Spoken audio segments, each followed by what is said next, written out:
Il existe actuellement une maladie silencieuse, invisible, meurtrière et terriblement contagieuse. Et pourtant, personne n'en parle. Elle touche déjà une grande partie de la population mondiale. Elle accélère nos vies, épuise nos corps et est à l'origine de millions de morts chaque année. Et si en ce moment même vous étiez déjà contaminé, sans le savoir? Pour le savoir, dès à présent, je vous livre un premier indice. Si vous n'avez pas la patience d'écouter ce qui va suivre, alors il est fort probable que cette maladie ait déjà pris le dessus sur vous.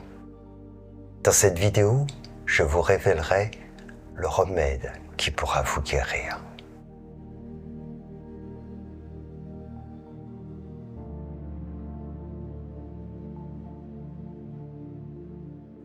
Sachez d'abord que dans cette vidéo, je vais vous parler sur un rythme normal. Ce qui veut dire pour beaucoup d'entre vous que je vais m'exprimer lentement. Certains ont déjà décroché, car c'est insupportable maintenant d'écouter quelqu'un parler normalement. D'autres ont le réflexe d'accélérer la vitesse de lecture. C'est un grand classique. Ce sont d'autres signes qui vous montrent que cette maladie vous concerne de très près. Cela fait quelques dizaines d'années qu'elle a commencé à se répandre de façon insidieuse. Et elle s'accélère très très vite. C'est une contamination à grande échelle. Alors je vous parlerai précisément de quoi est cette maladie et aussi comment en guérir. Mais je ne vais pas le faire en 2 minutes, en vous expliquant 2-3 mots de quoi il s'agit et en vous donnant une grande astuce pour régler le problème en 5 minutes. Beaucoup vont décrocher parce qu'elles n'ont plus la patience d'écouter quelqu'un parler normalement. Quand je dis parler normalement, pour la grande majorité, ça veut dire parler lentement, très lentement. Parce que la norme aujourd'hui, c'est d'accélérer, d'aller vite. Nous allons toujours plus vite. C'est une accélération qui se passe. Elle concerne tout le monde. Nous faisons tout trop vite. Nous respirons trop vite, nous mangeons trop vite, nous marchons trop vite, nous travaillons trop vite, nous faisons tout trop vite. Une personne ordinaire respire environ 25 000 fois par jour. Aucune de ces respirations n'est correcte. Quelques-unes, parfois, pendant le sommeil. Sinon, nous sommes dans une respiration apnique, respiration de survie. Nous inspirons très peu d'air, juste dans la partie supérieure des poumons. Ce n'est plus la respiration de vie. Pourquoi ?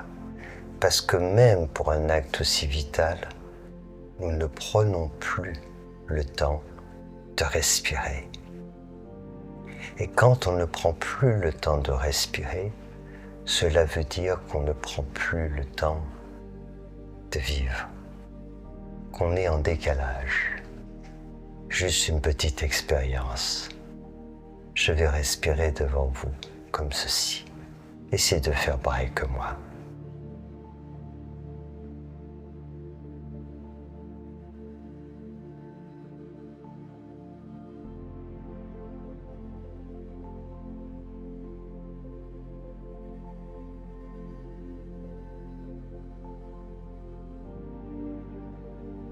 une seule respiration. Mais c'est trop long, c'est beaucoup trop long. Dans une seule respiration, vous pouvez respirer 10 fois. Voilà notre mode de fonctionnement. Dans une seule journée, nous pouvons produire 2 fois plus. Et puis après, c'est 3 fois plus. Et après, c'est 4 fois plus. Et 5 fois plus. Et maintenant, c'est 10 fois plus. Et puis, la journée ne s'arrête pas à la nuit, évidemment. Alors, il faut que la machine continue la nuit. Nous sommes entrés dans un cercle vicieux, infernal, qui nous pousse à aller toujours plus vite, mais pour aller où? En réalité, nous vivons complètement en décalage avec nos rythmes biologiques, avec la vie. Notre vie n'a plus aucun sens. Nous fonctionnons sur le modèle de la compétition et de la consommation et de la production. Il faut produire toujours plus, il faut consommer toujours plus de tout et de n'importe quoi. Il faut aller toujours plus vite, consommer, produire. Et la compétition. Nous sommes en compétition en permanence, les concurrents. Nous n'avons plus cet esprit de coopération. Pourquoi nous l'avons perdu? Parce que nous n'observons plus le monde, nous n'observons pas la nature. Nous ne voyons pas ce grand principe sous-jacent à cette vie qui se perpétue. C'est la coopération. C'est essentiel. Et nous sommes sur le modèle de la concurrence, de la compétition. Et l'être humain a perdu ce statut d'être humain depuis longtemps. C'est un consommateur. Il doit consommer de plus en plus et produire de plus en plus. Nous sommes rentrés dans ce modèle et nous faisons entrer les nouvelles générations aussi dedans. Cette folie gagne le monde. Mais voilà, elle devient la norme. Et quand elle devient la norme, plus personne ne se rend compte que nous marchons sur la tête. Quand tout le monde devient fou, qui peut remarquer cela? Certaines personnes qui vont à contre-courant, on les trouve bizarres. Si en France, par exemple, vous prenez le métro et que vous marchez tranquillement, lentement, aux heures de pointe, mais c'est toujours les heures de pointe, vous allez être bousculé, ça court dans tous les sens. Il y a pourtant des trains qui passent tout le temps, mais il faut courir rapidement pour prendre celui-là. Même si vous n'êtes pas pressé, vous allez presser le pas. Parce que dans votre tête, il faut aller plus vite. Et même si vous êtes quelque peu apathique, vous allez regarder des émissions qui vont vous informer. Toujours plus d'informations, inutiles pour la plupart, mensongères pour beaucoup, et qui vous remplissent la tête en permanence. Et ça n'arrête pas, parce qu'il faut que ça se suive pour que vous ne décrochiez pas. Le but, c'est que vous ne décrochiez pas. Donc il n'y a pas de temps de respiration. Il faut aller vite, très vite, très vite, très vite, tout le temps. On passe d'une chose à une autre, mais une chose à une autre qui nous accroche, qui nous interpelle. Il faut de l'émotion, il faut du suspense, il faut des réponses, il faut ceci. Le but, c'est que vous ne décrochiez pas. Et pourquoi? Pour vous abrutir. Et ainsi, quand on arrive à cet état d'abrutissement, ce qui est le cas de centaines de millions de personnes aujourd'hui, alors on peut nous vendre n'importe quoi, nous dire n'importe quoi. On n'a plus de recul, on n'a plus de temps de réflexion. C'est trop long de réfléchir, c'est trop long de se poser. Qui prend le temps encore de dire « Stop, je prends un peu de temps pour moi ». Même dans nos loisirs, nous voulons qu'ils soient chargés.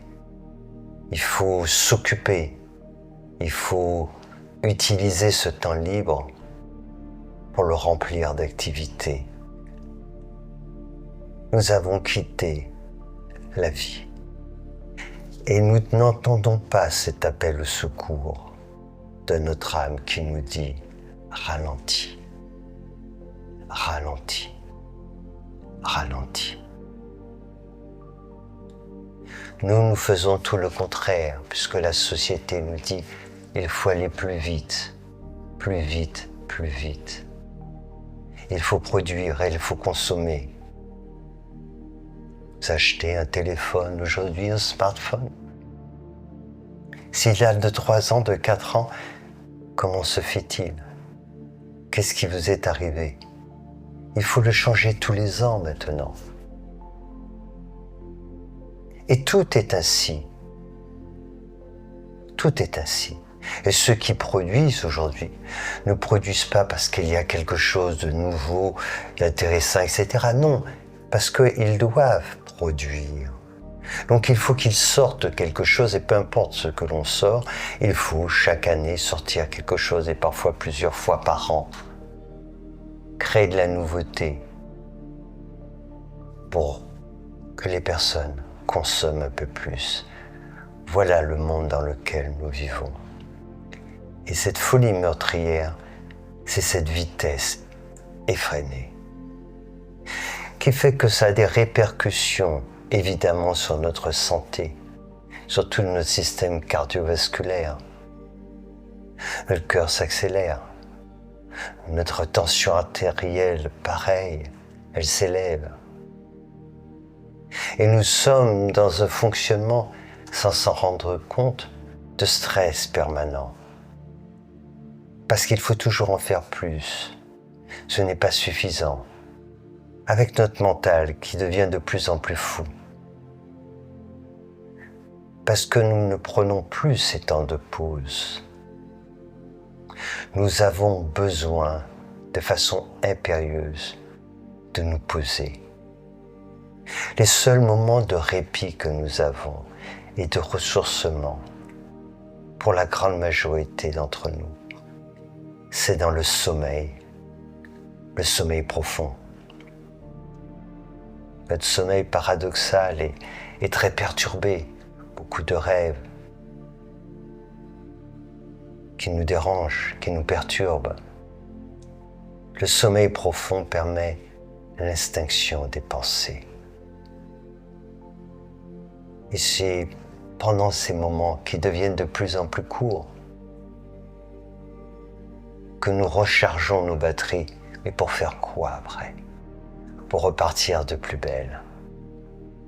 Ainsi, beaucoup de gens n'arrivent même plus à dormir.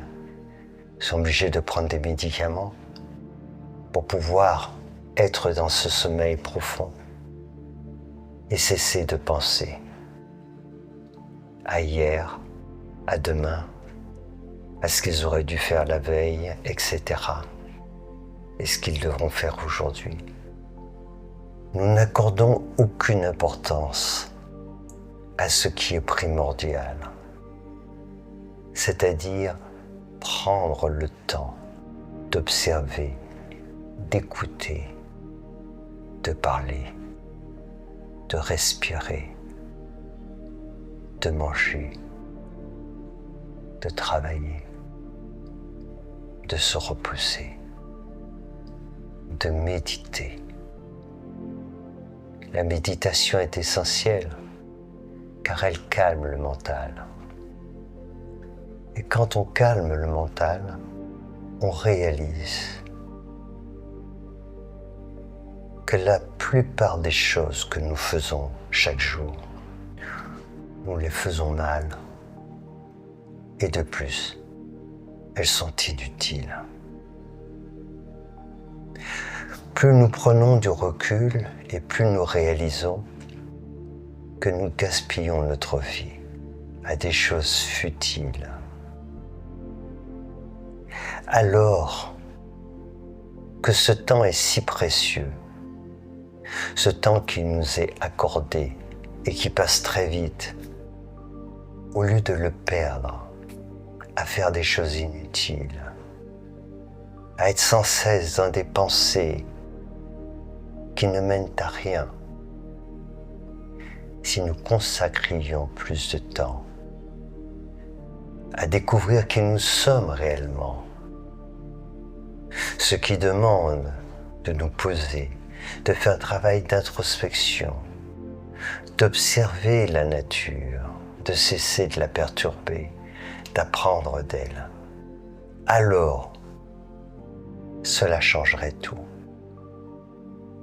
Aujourd'hui, vous ne pouvez plus regarder sur YouTube une vidéo normale où les gens parlent à un rythme normal. Tout est en accéléré et c'est pas suffisant. Nous accélérons encore plus. Les vidéos qui durent trop longtemps, c'est quoi? 30 minutes, c'est tellement, tellement de temps. 15 minutes, c'est encore beaucoup. Alors ce qui se regarde le plus, ce sont les courtes, les shorts. Et même celles qui durent 3 minutes, c'est trop. Il faut qu'en 1 minute, tout soit dit. Et ensuite, nous passons de l'une à l'autre. Voilà comment nous fonctionnons. Mais que reste-t-il de tout ça en fin de journée? Qu'avons-nous appris? Si nous prenons un peu de recul, alors nous découvrirons que tout ça nous apprend une chose importante. C'est que nous nous égarons totalement. Nous pouvons réaliser à ce moment-là l'ampleur de cette folie, comment elle contamine le monde et comment elle nous rend malades, stressés, anxieux, déprimés. Et donc, évidemment, tout ce que cela entraîne comme problème relationnel, de santé. Il est temps de réagir. Et pour cela, il n'y a pas 30 000 solutions. Il faut ralentir drastiquement. Il ne faut pas se contenter de lever le pied de l'accélérateur. Il faut mettre le pied sur le frein. Il faut ralentir. Et mieux encore, il faut stopper. Il faut débrancher. Il faut tout arrêter. Il faut prendre ce temps-là où vous arrêtez tout. Vous vous coupez de tout ce monde extérieur.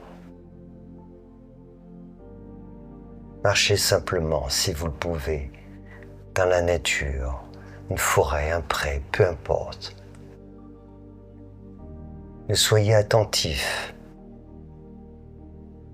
qu'aux bruits de la nature qui viennent du monde végétal, animal, le bruit que fait le vent quand il passe dans les arbres. Ne faites pas attention à la cacophonie des hommes, car ils sont en décalage avec la nature. Et puis, posez-vous. Essayez juste de faire silence et de ne rien faire. Et vous vous rendrez compte ce qui se passe dans votre tête. Vous vous rendrez compte que dans un premier temps, c'est totalement insupportable. Cette notion de « je perds mon temps », il y a tellement de choses à faire. C'est un combat au départ. En réalité, vous ne perdez pas votre temps. Vous gagnez du temps. Et vous cessez de le perdre. C'est bien tout le contraire. Et plus vous allez faire ainsi, et plus vous sentirez la nécessité de décélérer, de décrocher, plus vous réaliserez cette folie dans laquelle vous êtes tombé. On vous regardera de façon bizarre et vous serez toujours sollicité par les personnes autour de vous, les médias, j'en parle même pas, tous les médias, radio, télé, internet, etc., les réseaux sociaux. Il faut décrocher. Il faut reprendre le contrôle.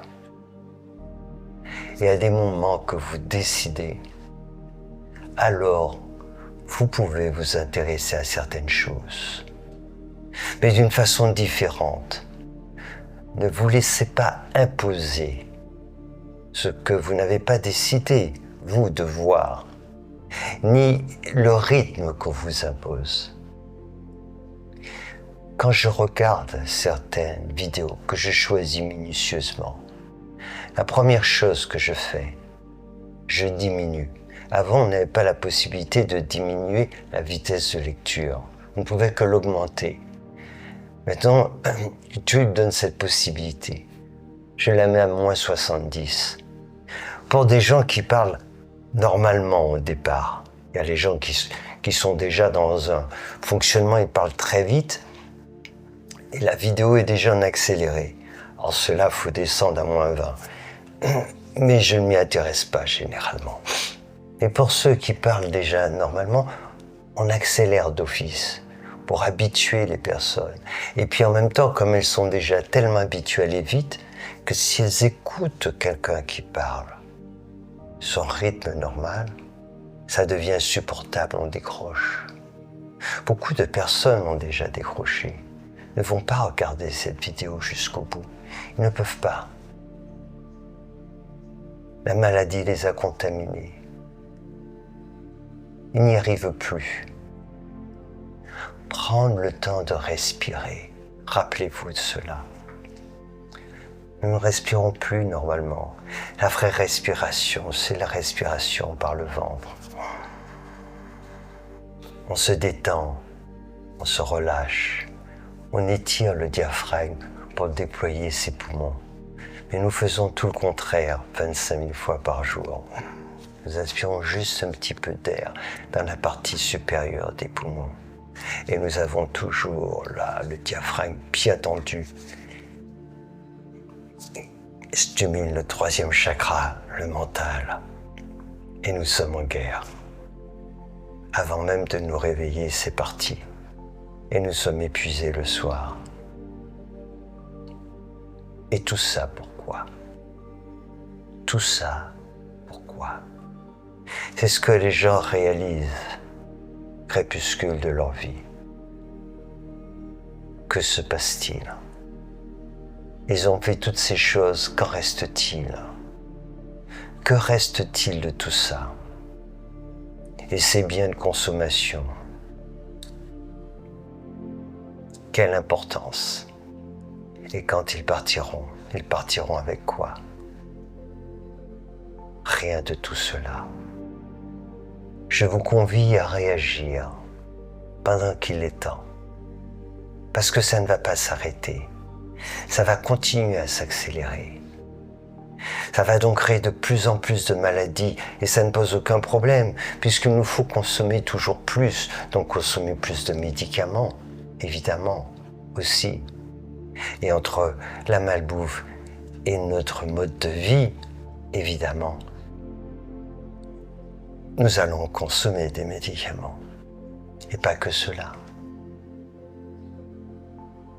Et cette folie maintenant qui concerne la majorité, qui va concerner en tout cas très rapidement la majorité des habitants de cette planète, va donc devenir la norme. Il faut donc se battre pour revenir à un autre mode de fonctionnement. C'est un choix. Mais si vous ne le faites pas vite, après il sera trop tard. Pensez seulement aux enfants, tout jeunes, petits.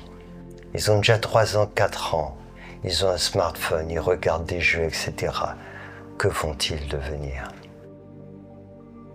Ce que l'on a mis en place avec l'intelligence artificielle, qui fait tout pour nous, qui réfléchit, qui écrit, qui ceci, qui cela,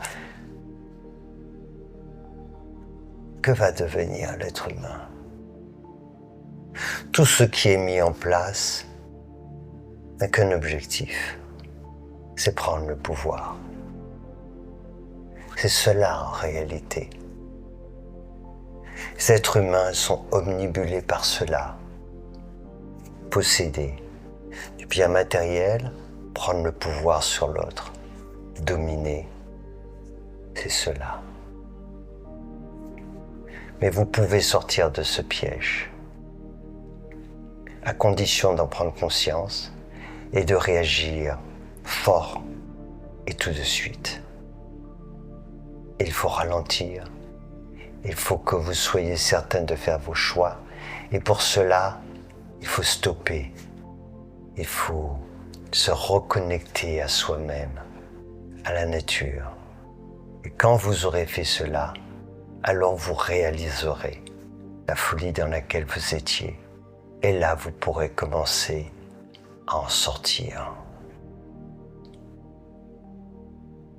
Je vous souhaite cette prise de conscience pour vous aider à sortir de cette folie meurtrière qui est devenue une véritable pandémie, bien pire que celle que nous avons connue déjà par le passé.